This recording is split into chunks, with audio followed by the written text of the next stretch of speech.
जय हिंद दोस्तों, आप सभी का बहुत बहुत स्वागत है आज की हमारी करंट अफेयर्स की क्लास में। तो आज हम देख रहे हैं 8 से लेके 11 दिसंबर तक का करंट अफेयर्स। इससे पहले अभी हमारी क्लास नहीं हो पाई थी, लेकिन दोस्तों आप लोग चिंता ना करें, आपको एक ही क्लास में जो है चारों दिन का जो वीडियो है एक ही क्लास में हम यहाँ पर पूरा कवर कर लेंगे। पूरे करंट अफेयर्स के क्वेश्चन आज एक ही दिन में हम यहाँ पर कवर कर लेंगे। चलिए क्वेश्चन की ओर बढ़ते हैं। क्या दिया हमारे पास? पहला क्वेश्चन, मानव अधिकार दिवस कब मनाया जाता है? मानव अधिकार दिवस कब मनाया जाता है? ये मनाया जाता है 10 दिसंबर को। कब मनाया जाता है? 10 दिसंबर को मनाया जाता है। और इस साल की जो थीम थी वो याद रखिए, 2024 में 2024 की जो थीम है वो क्या रखी गई है? हमारे अधिकार, हमारा अधिकार, हमारा भविष्य। हमारा अधिकार या हमारे अधिकार, हमारा भविष्य। ये क्या रखी गई है इस साल की थीम? हमारा भविष्य। इस साल की ये क्या है थीम 2024 की? कौन सा दिवस? मानव अधिकार दिवस। कब मनाया जाता है? ये 10 दिसंबर को मनाया जाता है। प्रतिवर्ष मनाया जाता है 10 दिसंबर को। अब आप लोग कमेंट्स में मुझे बताइए कि जो हमारे भारत में मानव अधिकार दिए गए हैं, भारत के मौलिक अधिकार, भारत के मौलिक अधिकार दिए गए हैं, वो कितने दिए गए हैं? भारत के मौलिक अधिकार हमें कितने देखने को मिलते हैं? भारत के मौलिक अधिकार कितने हैं हमारे संविधान में वर्णित है? आप लोग कमेंट सेशन में जल्दी से बताइए। चलिए आगे बढ़ते हैं अपने क्वेश्चनों की ओर। क्या दिए है? हाल ही में यूरोग्रिप टायर्स ने किसे अपना ब्रांड एम्बेसडर बनाया है? तो ये किसे बनाया है? एम एस धोनी को। किसे बनाया है? एम एस धोनी को अपना ब्रांड एम्बेसडर किसने? यूरोग्रिप टायर्स ने। यूरोग्रिप टायर्स ने किसे बनाया है? एम एस धोनी को अपना ब्रांड एम्बेसडर बनाया है। चलिए, हाल ही में किसे इंदिरा गांधी शांति पुरस्कार 2024 के लिए चुना गया है? इंदिरा गांधी शांति पुरस्कार 2024 के लिए चुना गया है। तो किसे दिया गया है? मिशेल बाचलेट को। मिशेल बाचलेट को ये पुरस्कार दिया गया है। कौन सा? इंदिरा गांधी शांति पुरस्कार ये दिया गया है 2024 में। ये किस क्षेत्र में दिया जाता है? कि अंतरराष्ट्रीय, इंटरनेशनल क्षेत्र में दिया जाता है। और किस क्षेत्र में? शांति के क्षेत्र में। किस क्षेत्र में? शांति के क्षेत्र में दिया जाता है। शांति और विकास के लिए, शांति और अंतरराष्ट्रीय विकास के लिए क्या दिया जाता है? ये पुरस्कार दिया जाता है इंदिरा गांधी शांति पुरस्कार। हमारे भारत के प्रधानमंत्री, इनके नाम पर ये रखा गया है। इंदिरा गांधी शांति पुरस्कार 2024 के जो पुरस्कार दिया गया है, मिशेल बाचलेट को ये पुरस्कार दिया गया है। आप लोग याद रखेंगे। चलिए आगे बढ़ते हैं। हाल ही में किसने मेघालय में जल संचयन परियोजना के लिए $50 का ऋण स्वीकृत किया है? किसने? जल संचयन परियोजना के लिए। कौन सी परियोजना? याद रखिए, जल संचयन परियोजना के लिए $50 का ऋण स्वीकृत किया है। ये किसने किया है? एडीबी। अब एडीबी क्या है? एडीबी क्या है? Asian development bank. क्या है? Asian development bank, ADB. Asian development, Asian development, Asian development bank क्या है? एडीबी। अब हम इसकी स्थापना की बात करें तो इसकी स्थापना कब हुई है? 19 दिसंबर। कब? 19 दिसंबर को इसकी स्थापना हुई। सन भी याद रखिए किसकी? एडीबी की स्थापना 19 दिसंबर 1966। सन कब? 1966 को एडीबी की स्थापना हुई है। ADB, Asian development bank. तो इन्होंने क्या? जल संचयन परियोजना के लिए अभी $50 का ऋण यहाँ पर स्वीकृत कर दिया। किस राज्य के लिए? मेघालय राज्य के लिए। चलिए, परियोजना कौन सी है? जल संचयन परियोजना। आप लोग याद रखेंगे। हाल ही में एसीसी के नए अध्यक्ष कौन बन गए हैं? एसीसी के नए अध्यक्ष कौन बन गए हैं? तो कौन बने हैं? सम्मी सिल्वा। कौन बने हैं? सम्मी सिल्वा जो है एसीसी के अध्यक्ष बने हैं। एसीसी क्या है? तो एसीसी का फुल फॉर्म आप लोग याद रखिए, एशियन क्रिकेट काउंसिल। क्या है इसका full form? Asian, ACC, Asian cricket council. आप लोग याद रखेंगे, सॉरी, एशियन क्रिकेट काउंसिल। क्या है इसका full form? Asian cricket council. अब इसका मुख्यालय की बात करें, हेडक्वार्टर की, इसका हेडक्वार्टर कहाँ पर है? इसका हेडक्वार्टर है कोलंबो में। कहाँ है? कोलंबो में इसका हेडक्वार्टर है एसीसी, एशियन क्रिकेट काउंसिल की। और इसका जो स्थापना हम बात करें, स्थापना जो वर्ष है, इसकी स्थापना कब हुई थी? 1983 में। 1983 में क्या हुआ था? एसीसी की स्थापना, एशियन क्रिकेट काउंसिल की स्थापना। हेडक्वार्टर याद रखिए कहाँ पर है? कोलंबो में। इसके जो अध्यक्ष बने हैं, कौन बने हैं? सन्नी सिल्वा इसके अभी वर्तमान में अध्यक्ष बन चुके हैं। चलिए आगे बढ़ते हैं। अगला क्वेश्चन है हमारे पास, हाल ही में अन्न चक्र और स्कैन पोर्टल को किसने लॉन्च किया है? अन्न चक्र और स्कैन पोर्टल को लॉन्च किया है उपभोक्ता मामले, खाद्य और सार्वजनिक वितरण मंत्रालय। आप लोग याद रखेंगे कौन सा मंत्रालय है?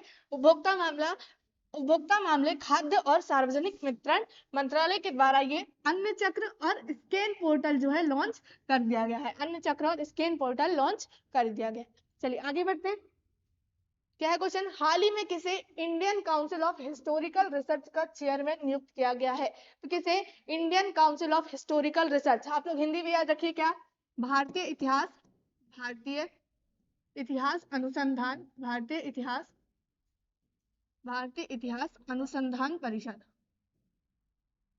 भारतीय इतिहास अनुसंधान परिषद। क्या इसका हिंदी?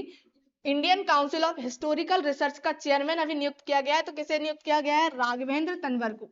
राघवेंद्र तन्वर को भारतीय इतिहास अनुसंधान परिषद का अध्यक्ष जो है यहाँ पर नामित कर दिया गया है। किसे नामित किया गया है? राघवेंद्र तन्वर को नामित कर दिया गया है Indian council of historical research का चेयरमैन। चलिए आगे बढ़ते हैं। अगला है हमारे पास, हाल ही में किस देश ने सबसे तेज दौड़ने वाले रोबोट स्टार वन बनाया है? सबसे तेज दौड़ने वाले रोबोट, उसका नाम भी क्या दिया है? Star one. सबसे तेज दौड़ने वाले किस देश ने बनाया है? तो ये चाइना के द्वारा बनाया गया है। चीन के द्वारा सबसे तेज दौड़ने वाले रोबोट स्टार वन बनाया गया है। स्टार वन नाम याद रखिए, स्टार वन किसने बनाया है? चीन के द्वारा बनाया गया है। माइकल वॉर्नियर किस देश के प्रधानमंत्री थे जिन्हें पद से हटा दिया गया है? दोस्तों इससे पहले वाली क्लास में मैंने बताया था कि अभी फ्रांस में क्या हुआ है? अविश्वास प्रस्ताव लाया गया है। कौन सा? अविश्वास प्रस्ताव लाया गया है और यहाँ के प्रधानमंत्री ने अभी इस्तीफा दे दिए। अविश्वास प्रस्ताव के द्वारा इन्हें हटा दिया गया है। अविश्वास प्रस्ताव क्या होता है? पूर्ण बहुमत प्राप्त ना होना। चलिए, तो कौन थे फ्रांस के प्रधानमंत्री? तो माइकल वार्नियर थे। दूसरे क्या अपने पद से हटा दिया गया, इन्होंने अपनी इस्तीफा दे चुका है। किसने? फ्रांस के प्रधानमंत्री माइकल वार्नियर ने। किसके द्वारा अविश्वास प्रस्ताव लाया गया था? इन्हें पद से हटा दिया गया है। चलिए आगे बढ़ते हैं। वर्ल्ड बैंक की अंतरराष्ट्रीय ऋण रिपोर्ट 2024 के अनुसार वर्ष 2023 तक का भारत का कुल विदेशी कर्ज कितना है? कितना विदेशी कर्ज है? तो 646 पॉइंट कितना 79। आप लोग याद रखिए कितना है डॉलर में है ये 646.79 डॉलर। क्या? अंतरराष्ट्रीय ऋण रिपोर्ट 2024 के अनुसार। किसके अनुसार? अंतरराष्ट्रीय ऋण रिपोर्ट 2024 के अनुसार जो है 2023 तक भारत का कुल जो विदेशी कर्ज है वो कितना है? 646.79 डॉलर। आप लोग याद रखेंगे। चलिए आगे अगला है हमारे पास क्वेश्चन, हाल ही में भारत का पहला हाइपरलूप टेस्ट ट्रैक कहाँ तैयार हुआ है? हाइपरलूप टेस्ट ट्रैक बहुत ही इंपॉर्टेंट क्वेश्चन है दोस्तों। ये कहाँ तैयार हुआ है? ये बनकर तैयार हुआ है आईआईटी मद्रास में ये जो है बनकर तैयार हुआ है भारत का पहला हाइपरलूप टेस्ट ट्रैक। क्या? हाइपरलूप टेस्ट ट्रैक क्या है यहाँ पर तैयार हुआ है? ये क्या है? Hyperloop test track. ये कहाँ तैयार हुआ है? तो ये आईआईटी मद्रास में ये तैयार हुआ है। आप लोग इसकी लंबाई याद रखेंगे। इसकी लंबाई कितनी है? 410। लंबाई कितनी है? 410 मीटर। लंबाई 410 मीटर है। किसके द्वारा? आईआईटी मद्रास के द्वारा ये तैयार हुआ है। चलिए आगे बढ़ते हैं। अगला है हमारे पास, हाल ही में गूगल ने किस शहर में भारत का पहला गूगल सेफ्टी इंजीनियरिंग सेंटर स्थापित करने की घोषणा की है? तो ये कहाँ पर, किस शहर में? हैदराबाद में। कहाँ पर?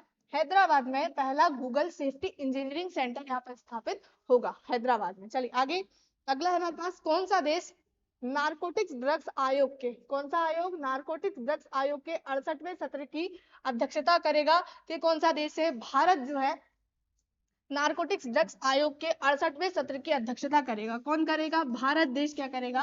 नारकोटिक्स ड्रग्स बनाया गया है तो उस आयोग की कौन करेगा ये अध्यक्षता? कौन से नंबर का है ये? 68वें नंबर का सत्र भी चल रहा है। आप लोग इसका जो है मुख्यालय याद रखिए। क्या याद रखिए? इसका मुख्यालय जो हेडक्वार्टर है आयोग का वो कहाँ पर है? ये है ऑस्ट्रिया में। कहाँ पर? ऑस्ट्रिया में इसका क्या है? ये मुख्यालय। किसका? नारकोटिक्स ड्रग्स आयोग का। नारकोटिक्स ड्रग्स आयोग का यहाँ पे क्या है?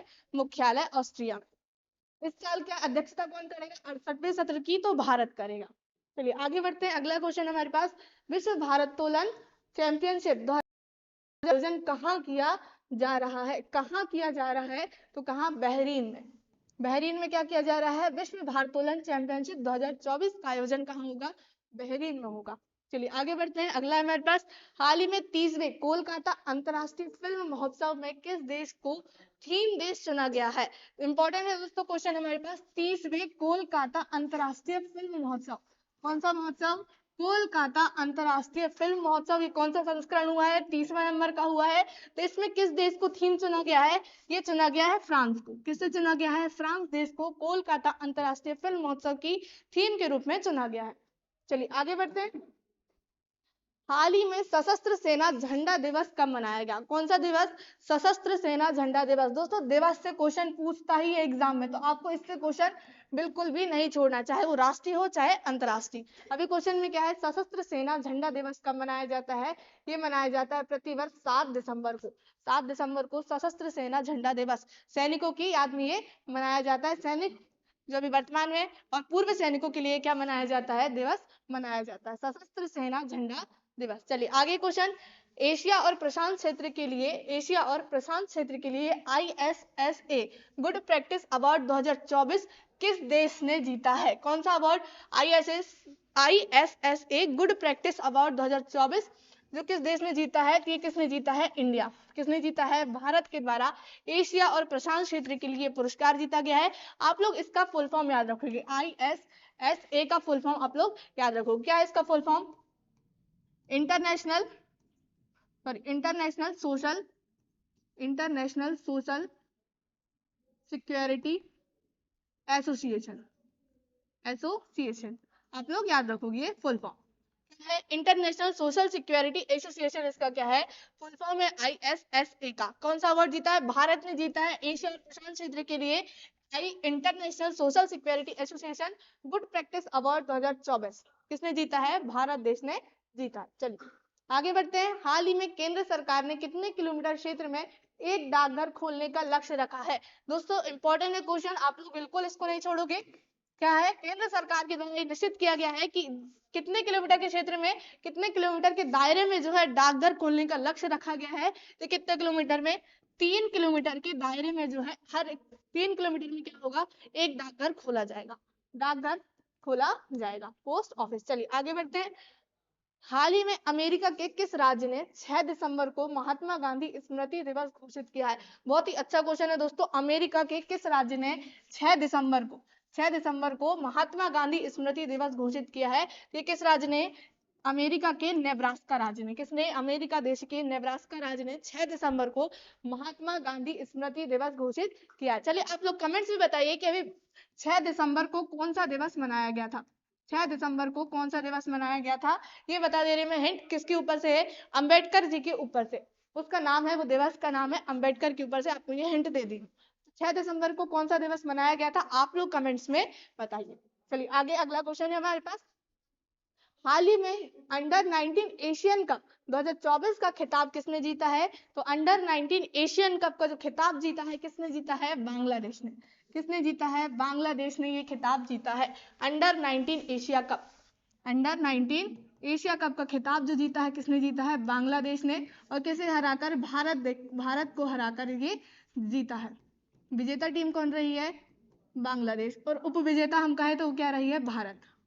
भारत क्या रहा है? उप विजेता अंडर 19 एशियन कप। जो विजेता टीम है बांग्लादेश और जो उप विजेता टीम है वो क्या है? भारत। आप लोग याद रखिए कौन सा संस्करण है? 11वां संस्करण हुआ है एशिया कप का। 11वां संस्करण हुआ है किसका? एशियन कप का। और ये आयोजित कहाँ हुआ था? ये भी आप लोग याद रखिए। 11वां संस्करण कहाँ आयोजित हुआ था? UAE में। UAE में ये क्या हुआ था? आयोजित हुआ है। चलिए आप लोग कमेंट्स बताइए UAE का फुल फॉर्म क्या है, इसे हम और क्या कहते हैं UAE को। चलिए हाल ही में बेगा सी रॉकेट से, कौन सा रॉकेट? बेगा सी रॉकेट से कॉपरनिकस सेंटिनल 1C उपग्रह को किसने लॉन्च किया है? कौन सा रॉकेट है? रॉकेट का नाम भी आप लोग याद रख लीजिए, यहीं पे दिया हमारे पास बेगा सी रॉकेट। कौन सा रॉकेट? बेगा सी रॉकेट से कॉपरनिकस सेंटिनल 1C उपग्रह को किसने लॉन्च किया है? तो किसने लॉन्च किया है? ESA क्या है? European space agency. क्या है ये? यूरोपियन स्पेस एजेंसी है। ESA आप लोग फुल फॉर्म याद रखिए। और ये किसने लॉन्च किया है? अभी क्या लॉन्च किया है? कॉपरनिकस सेंटिनल 1C उपग्रह। कॉपरनिकस सेंटिनल 1C उपग्रह किसके द्वारा? ESA के द्वारा, यूरोपियन स्पेस एजेंसी के द्वारा ये लॉन्च किया गया। किस रॉकेट से? बेगा सी रॉकेट से। चलिए हाल ही में भारत के किस पड़ोसी देश ने चीन के BRI पर हस्ताक्षर किए हैं? तो भारत के किस पड़ोसी देश ने चीन के BRI पर हस्ताक्षर कर दिए हैं? किसने किया है? नेपाल ने। किसने? नेपाल ने। भारत का पड़ोसी देश है कौन? नेपाल ने चीन के BRI पर हस्ताक्षर कर दिया। तो आप लोग BRI का फुल फॉर्म याद रखोगे, क्या है? BRI का फुल फॉर्म आपसे पूछ सकता है तो क्या है? Belt and belt and road initiative. क्या है बेल्ट एंड रोड इनिशिएटिव? क्या है इसका फुल फॉर्म है? आप लोग याद रखोगे। किसने? चीन के द्वारा, सॉरी किसके द्वारा? चीन के द्वारा जो है, चीन के साथ किसने? नेपाल देश ने यहाँ पर क्या कर दिया? हस्ताक्षर कर दिया। किसने? BRI पर, BRI पर। चलिए आगे। हाल ही में चर्चा में रहा दृष्टि 10 स्टार लाइनर क्या है? चर्चा में रहा है अभी क्या? दृष्टि 10 स्टार लाइनर। तो ये क्या है? ये ड्रोन है। क्या है? ड्रोन है। क्या? दृष्टि 10 स्टार लाइनर। दृष्टि 10 स्टार लाइनर क्या है? ये ड्रोन है। चलिए आगे बढ़ते हैं। अगला क्वेश्चन है हमारे पास। हाल ही में ऊर्जा मंत्री मनोहर लाल खट्टर ने कहां पर ऊर्जा वीर योजना शुरू की है? कहां पर ऊर्जा वीर योजना शुरू की है? तो ये कहां पर? विजयवाड़ा। कहां पर? विजयवाड़ा। दोस्तों आप लोगों ने नाम सुने होंगे। ये कहां आता है? आंध्र प्रदेश में। कहां आता है ये? विजयवाड़ा आंध्र प्रदेश में आता है। अभी कहां क्या हुआ यहाँ पर? मनोहर लाल खट्टर कौन है? ये ऊर्जा मंत्री। आप लोग ये भी याद रखोगे। ऊर्जा मंत्री कौन है? मनोहर लाल खट्टर ने ऊर्जा वीर योजना शुरू की है। कहां पर? आंध्र प्रदेश के विजयवाड़ा में। आंध्र प्रदेश के विजयवाड़ा में ऊर्जा वीर योजना शुरू की गई है। चलिए आगे। हाल ही में केंद्रीय मंत्री श्री कीर्तिवर्धन सिंह ने नैनो बबल टेक्नोलॉजी कहाँ लॉन्च की है? कौन सी टेक्नोलॉजी?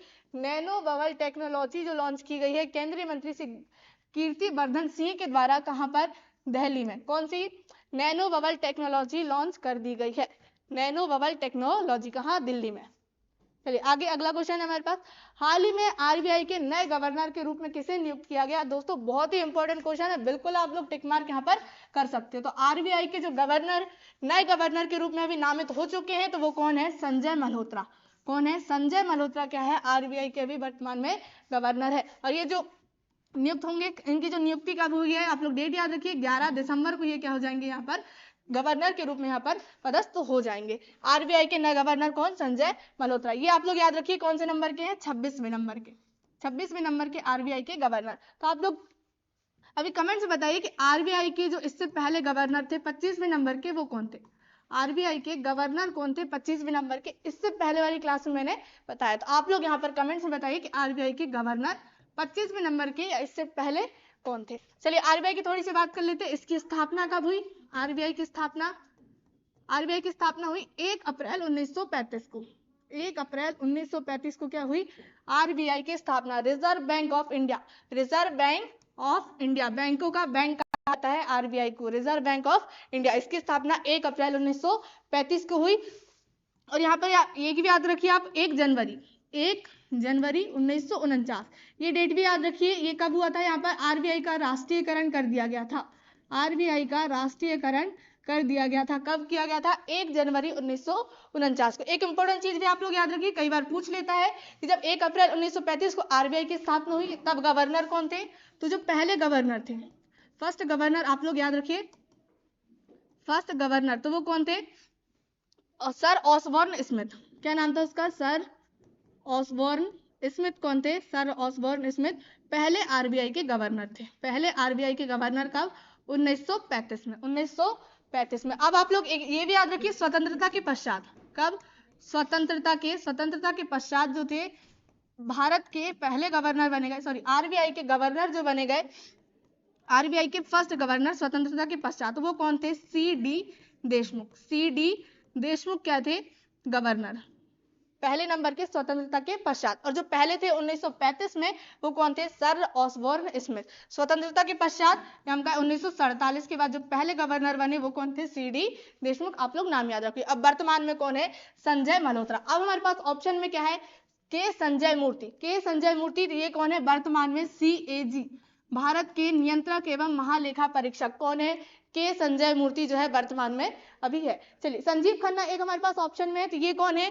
भारत के क्या है? ये उच्चतम न्यायालय, हम कहें भारत के सुप्रीम कोर्ट के क्या है? ये मुख्य न्यायाधीश। सुप्रीम कोर्ट के मुख्य न्यायाधीश है कौन?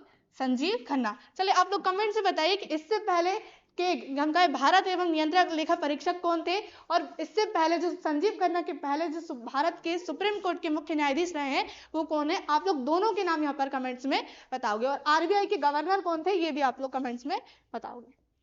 चलिए आगे बढ़ते हैं। अगला, दिसंबर 2024 में 10वां जूनियर महिला हॉकी एशिया कप कहाँ शुरू हुआ? दिसंबर 2024 में 10वां जूनियर महिला हॉकी एशिया कप कहाँ शुरू हुआ? ये हुआ है ओमान में। कहाँ पर? ओमान में हुआ। आप लोग ये भी याद रखिए, ओमान के कहाँ? मस्कट में। ओमान के मस्कट में ये जो है 10वां जूनियर महिला हॉकी एशिया कप का यहाँ पर आयोजन हुआ है। कौन से नंबर का है ये? 10वें नंबर का है। आप लोग याद रखिएगा 10वां ये क्या है? संस्करण है, महिला हॉकी एशिया कप, जूनियर महिला एशिया हॉकी कप। चलिए कहाँ पर? ओमान के मस्कट में। हाल ही में गोल्डन ग्लोब अवार्ड 2025 में बेस्ट डायरेक्टर के लिए नामित होने वाले पहले भारतीय कौन बनी है? किस अवार्ड में? गोल्डन ग्लोब अवार्ड 2025 में बेस्ट डायरेक्टर के लिए नामित होने वाली पहली भारतीय बन गई है, तो वो कौन? पायल कपाड़िया। पायल कपाड़िया जो है पहली भारतीय यहाँ पर बन गई है। आप लोग याद रखोगे, पहली भारतीय कौन? पायल कपाड़िया। चलिए आगे बढ़ते हैं। अगला क्वेश्चन है हमारे पास, हाल ही में अंतर्राष्ट्रीय भ्रष्टाचार विरोधी दिवस कब मनाया गया? कौन सा दिवस? अंतर्राष्ट्रीय स्तर पे है ये भ्रष्टाचार विरोधी दिवस। ये कब मनाया गया है? 9 दिसंबर को। 9 दिसंबर को अंतर्राष्ट्रीय भ्रष्टाचार विरोधी दिवस मनाया जाता है। तो दोस्तों आप लोग ईमानदार बनिए, भ्रष्टाचार मत करिए। चलिए आगे अगला क्वेश्चन, दिसंबर 2024 में कैबिनेट ने नवोदय विद्यालय योजना के तहत कितने नवोदय विद्यालयों को खोलने की मंजूरी दे दी है? तो कितने नवोदय विद्यालय? 28 नवोदय विद्यालय यहाँ पर खोलने की मंजूरी दे दी गई है। कैबिनेट के द्वारा ये दे दी गई। कैबिनेट ने नवोदय विद्यालय योजना के तहत कितने नवोदय विद्यालय? 28 नवोदय विद्यालय खोलने की योजना यहाँ पर मंजूरी दे दी गई है। चलिए आगे बढ़ते हैं। अगला है हमारे पास, दिसंबर 2024 में पीएम नरेंद्र मोदी ने rising Rajasthan global investment summit 2024 का उद्घाटन किया है। किसका? Rising Rajasthan global investment summit 2024 का उद्घाटन किया है। ये कहां पर किया है? नरेंद्र मोदी ने जयपुर में किया है। कहां पर? नरेंद्र मोदी के द्वारा ये आयोजित किया गया है, rising Rajasthan global investment summit 2024। कब हुआ है? ये भी याद रखिए आप लोग, 9 दिसंबर को। कब हुआ है ये? 9 दिसंबर को ये आयोजित हुआ है। 9 दिसंबर को आयोजित हुआ है rising Rajasthan global investment summit. इसमें 32 देशों, कितने? 32 देश यहाँ पे क्या है? शामिल हुए हैं। 32 देशों की यहाँ पर क्या हुए? सहभागिता हुई है। चलिए किसमें? Rising Rajasthan global investment summit, Narendra Modi के द्वारा इसका उद्घाटन किया गया 9 दिसंबर को जयपुर में। कहां पर? जयपुर में जो है यहाँ पर उद्घाटन किया गया है। चलिए आगे बढ़ते हैं। हाल ही में पाकिस्तान पुलिस में नियुक्त किए जाने वाले पहले हिंदू अधिकारी कौन बने हैं? पाकिस्तान पुलिस में, कहा? पाकिस्तान पुलिस में जो है पहले हिंदू अधिकारी नियुक्त हो चुके हैं, तो वो कौन हुए हैं? राजेंद्र मेघवार। आप लोग नाम याद रखिएगा, इंपॉर्टेंट क्वेश्चन है। राजेंद्र मेघवार क्या हुए हैं? पाकिस्तान पुलिस में नियुक्त किए जाने वाले पहले हिंदू अधिकारी बन चुके हैं। पहले हिंदू अधिकारी बने हैं। अभी तक कोई भी यहाँ पे हिंदू अधिकारी नहीं बना था, तो पहले कौन है? राजेंद्र मेघवार यहाँ पर पहले पाकिस्तान पुलिस में नामित हो चुके हैं। तो दोस्तों ये थे हमारे आज के इंपॉर्टेंट क्वेश्चन जो हमने यहाँ पर देखे। तो मिलते हैं अपन अगली क्लास में।